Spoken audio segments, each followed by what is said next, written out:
podcast Bíblia, a gente aprende muito fazendo isso. Vamos Beba para água, tá? o programa. Vamos seguir aqui com o Vamos para o programa. programa? Você tá desligado Agora o aí. café também tá fazendo um efeito agora. Desliga o natural e liga o espiritual Foi agora, mal. Joenison. Porque nós vamos para o podcast bíblico, continuando o estudo de Atos, capítulo 3. E hoje vamos falar sobre a cura de um coxo. Para você que quer ler o texto e estudar junto com a gente, é desde o versículo 1 até o versículo 10. Então, aí são alguns versículos que a gente vai poder estudar. Eu quero saber aqui, estou curiosa para saber o que Joenison preparou para o podcast de hoje, sempre com várias anotações marcadas, Tem 3 linhas aqui anotadas. Tem 3 linhas. Meditadas. Aí, gente, muito peraí. entendimento. Então, Joenison, nos dê aqui as Vamos lá. honras. Vou dar aqui o ar da nossa graça espiritual. Bom, aqui nós temos a passagem onde Pedro e João, eles estavam indo para o templo para orar e falar com Deus. Bem junto à porta estavam um aleijado, pedindo esmolas de qualquer valor. Esse louvor é muito lindo. E é uma passagem muito conhecida por todos. E o interessante, que eu estava vendo uma pregação, eles falam que aquele mendigo e aleijado, ele era colocado todos os dias na porta do templo. E ele era uma fonte de renda para outras pessoas. Então, o fato dele ter sido curado não foi só um mendigo que saiu dali, mas foi também a perda da renda de algumas pessoas que colocavam ele ali também para ter um tipo de lucro. Mas isso aqui foi só um parênteses. Uma curiosidade. É, uma curiosidade. Me chamou a atenção no versículo 6 e 7. Ali, é isso? Não, na verdade, colocavam ele e o que ele arrecadava, ele deveria ganhar uma parte, mas ele também repassava aquilo para quem colocava ele. Sinistro. E o que me chamou a atenção está lá no versículo 6, que foi o momento que ele para, Pedro e João, para pedir. Sim. E Pedro, olhando para ele, diz assim: eu não tenho prata nem ouro, mas o que eu tenho, isso eu lhe dou. Em nome de Jesus Cristo Nazareno, anda. Segurando pela mão direita, ajudou a levantar e imediatamente os pés e os tornozelos do homem ficaram firmes. Eu destaquei 3 pontos aqui bem simples, que é o seguinte: o primeiro, me chamou a atenção que na nossa caminhada com Deus, nós vamos encontrar pessoas que vão precisar da gente para ajudá-las a caminhar com Cristo. Para você que é mãe, para você que é pai, você que tem a função de criar os seus filhos no Evangelho, ainda mais no mundo como hoje, que os filhos eles estão tendo aí... eles podem ver em vários lugares, seja na escola, seja na internet, maneiras erradas de ser criado. Então, se não sair de casa a criação dos pais pautada na palavra, se de fato o pai e a mãe não segurar pela mão, não ajudar, não ensinar, não falar, é assim que tem que fazer, de fato vai ser difícil a gente ter pessoas de Deus, né? Pessoas criadas ali com caráter de Cristo. Eu lembro, não muito tempo atrás, mas só alguns anos, coisas que minha mãe fazia quando eu era criança. Quando ela me ensinou a orar, que era algo muito simples, ela se ajoelhava do meu lado, colocava eu do lado dela, pedia para fechar as mãozinhas, ensinava a orar. Então, coisas que, desde pequeno, as mães e os pais vão fazer, e o que a gente mais vê hoje são pais que não estão querendo fazer isso, ou estão terceirizando a criação dos filhos, seja a criação como filhos ou também no Evangelho, né? Não, vai para a igreja que lá no grupo jovem você vai aprender. Vai lá. A tia das escolinha te ensina. A tia da escolinha te ensina, depois vai para o grupo jovem, depois o pastor ensina, mas não tem essa criação dentro de casa. Então, eu vi dessa forma essa primeira parte, de você ter essa questão, né? E acaba sendo uma negligência, porque é uma pessoa ali, no caso falando da criança, do filho, que depende ali dos pais para que ensinem. Porque ele vai passar o quê? 1, 2 horas lá na escolinha, sendo que ele também aprende, é claro, mas também tem momento que ele está brincando com os coleguinhas, então nem são 2 horas, né? São ali alguns minutos que tem onde a tia para ensinar. Então, são poucos momentos que essa criança vai ter de contato com a palavra. Onde que ela mais vai ter o contato? É através do exemplo dos pais. É onde ela vai para casa, convive com o pai, com a mãe. Então, para a vida espiritual daquela criança poder fluir, para ela começar ali a caminhar com os próprios passos, né? Ele precisa primeiro ter esse exemplo, porque, como o Joenison falou, né? Muitas pessoas, muitos pais acabam terceirizando. E aí a gente gera um problema, né? Sim, uma vez a Zoe voltou da escolinha do culto. Aí ela fala escolinha do culto, eu acostumei falar assim, do culto.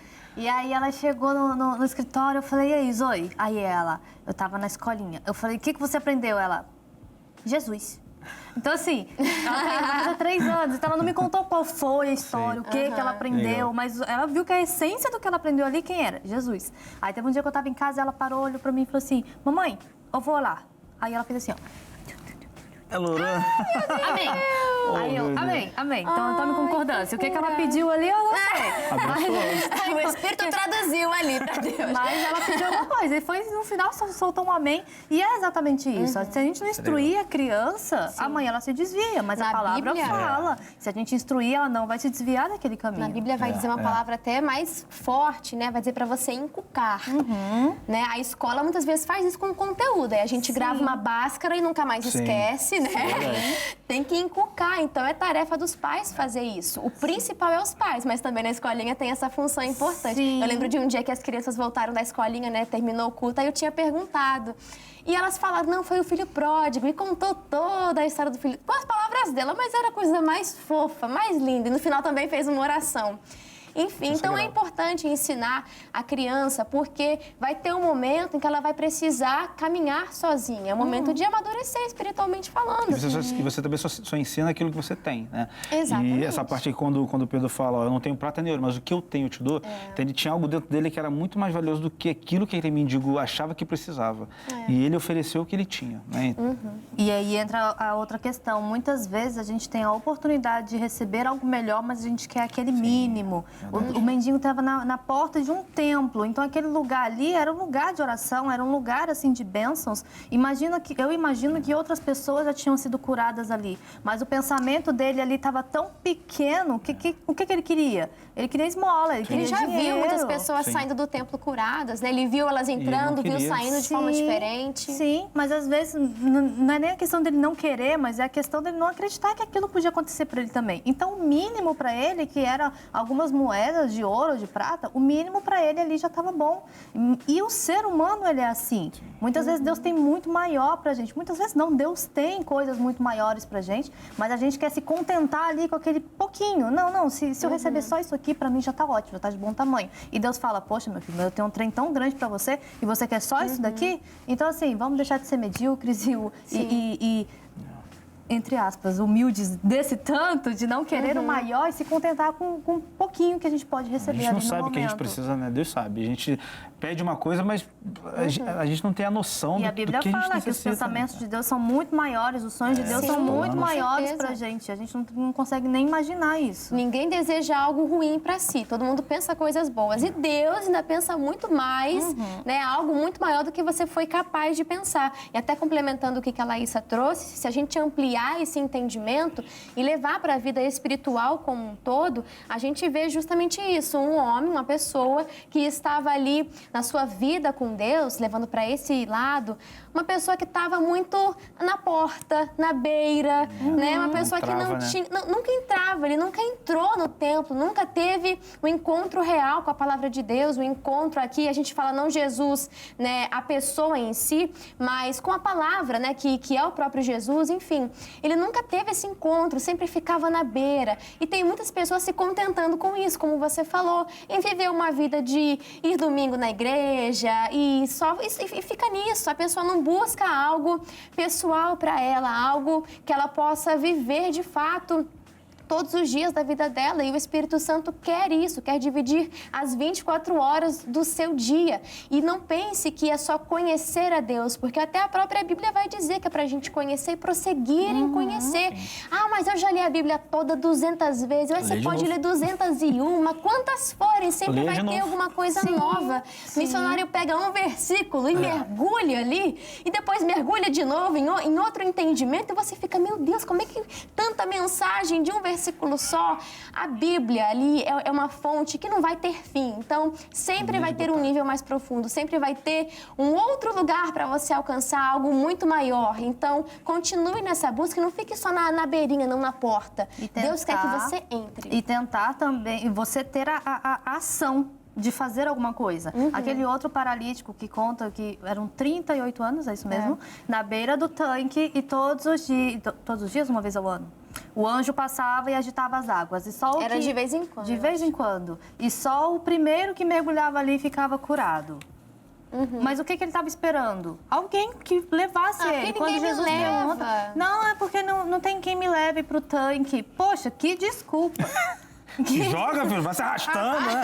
Vai se arrastando, né? Mas assim, e aí Jesus chega e mostra pra gente que a gente não precisa de outras pessoas pra fazer as coisas pra gente. Um ato de fé, alguma coisa que você faz já muda completamente a sua situação. Eu não dependo de outras pessoas. E esse homem estava ali na porta do templo dependendo de esmolas de outras pessoas. Imagina se algum dia ele tivesse tomado a atitude de entrar no templo e ali ele Já recebesse seria a abençoado, cura né? dele. A bênção dele estaria ali diante dele. Quanto tempo ele não passou ali naquela porta, na beira, igual você falou, e não se aprofundou para receber algo maior. Então, a gente precisa, eu sempre falo que oração é orar mais ação. O pastor Michael fala assim, quem é bom em dar desculpa, geralmente não é bom em coisa nenhuma. Então, fica aí essa reflexão para você, e esse foi o nosso podcast bíblico de Atos 3, do versículo 1 ao 10, sobre a cura de um coxo. Espero que Deus tenha falado com você. E agora, Joelson, vamos a um rápido intervalo de 24 horas. É verdade. E na quarta-feira estaremos de volta neste mesmo canal, nesse mesmo horário. Lembrando,